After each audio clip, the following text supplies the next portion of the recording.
Жители подтопленных населенных пунктов в Верхнеколымском районе надеются, самое главное испытание позади. Наталья Ломанова продолжит. За сутки уровень воды в Колыме уменьшился на 31 сантиметр, в Ясачной – на 30. На момент нашей съемки днем во вторник в Верхнеколымске все еще перемещается по селу на лодках, но вода постепенно уходит. Нам помогают, мы каждый день ездим на психологическую реабилитацию? Да, ага. Нам поднимают жизненный тонус. Вода уже падает, мы уже возвращаемся, и нас поддерживают везде. Из 16 домов Верхнеколымска, подтопленных на пике наводнения, вода осталась в 3. Группировка сил МЧС в селе несколько уменьшена. Работают 3 спасателя и их командир, которые продолжают доставлять жителям хлеб, воду и перевозят их в пределах села и в районный центр.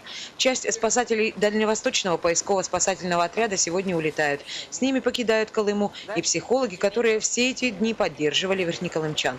Запросов нет было психологических. Вот именно на оказание индивидуальной психологической помощи. Ну вот мой коллега, он, конечно, оказывал медико-психологическую реабилитацию с помощью аппаратных методов. На берегу жители Верхнеколымска, ждущие рейса в село, благодарят специалистов за помощь. Ну, счастливо, спасибо за помощь. Да. Вам силы духа все восстановить.